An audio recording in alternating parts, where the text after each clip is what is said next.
Here at S&P Global, we assess a few things throughout the interview process. Candidates who align with our core values, excellence, relevance, and integrity, and candidates who align with the core competencies of the role. So as you're preparing for your interview, think about the competencies that are required for that position, and think of specific examples where you've performed these core competencies in your previous roles. So whether it's drive, problem solving, critical thinking, whatever it may be, think of specific examples that you'll be able to share with the interviewer throughout your interview. Hi, my name is Kiana Labuhn, and I am a lead recruiter here at S&P Global. Today I'm going to talk to you a little bit about our culture, walk you through our application process, and give you some tips on how to be prepared and stand out. We recommend that candidates prepare for their interviews in advance, first by researching S&P Global. Our careers website is a really great place to start in learning about our company, our culture, what we do, and our core values. Next, look at the job description and identify the key skills and competencies that this role is looking for. Think about specific examples of times you've exemplified these skills or competencies in the past. When thinking about how to present your answer to the interviewer, it's best to structure it from start to finish using the STAR model. The STAR model is a tool and an acronym for S, situation, T, task, A, action, and R, result. So as you're explaining your answer, you want to share the situation. What was your task at hand? What action did you take? And what was the final result of your scenario? That way you can share with the interviewer how specifically you exemplify those skills or competencies required for the position. When creating a resume, there's a few do's and don'ts you should consider.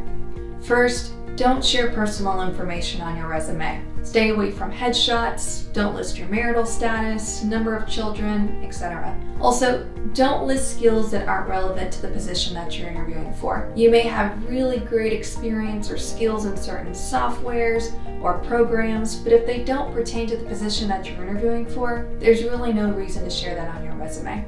And also, don't list all of your daily responsibilities on your resume. Instead, do list your achievements or contributions that you've made in those roles. And if there's a way to quantify those achievements, even better. If you can use numbers or statistics to really quantify the value that you've added in those roles, that is so much more powerful. Also, do use direct statements in easy to understand language. Don't use acronyms or industry-specific lingo that the interviewer may not understand. And lastly, do proofread your resume.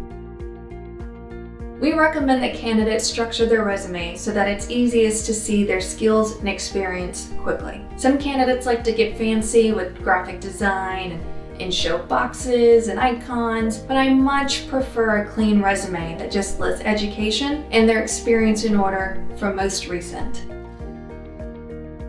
At the end of the interview, when the interviewer opens it up for questions, the interviewee should ask questions that help clarify the role and would make them feel comfortable stepping into that role. I always say the interview is not just an opportunity for the company to interview the candidate, but it's also an opportunity for the candidate to interview the company and get a feel for if it'd be a good fit for them. I also recommend that as a candidate learns more about the position throughout the interview, that they start to envision themselves in the role and then ask questions that they would have if they were to perform that role. That shows the interviewer that you are listening and also creates more of a dialogue versus just asking generic questions.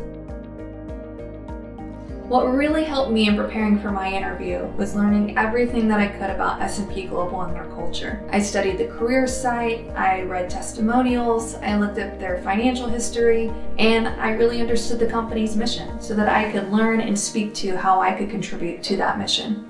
I also thought of specific past experiences of mine that I could share that showcase the competencies or skills related to the position that I was interviewing for. I had a handful of examples ready that I could share with the interviewer. And lastly, I looked up my interviewers in advance. I prepared questions specifically for them because I knew it was going to be the one chance that I got to get their perspective on the business.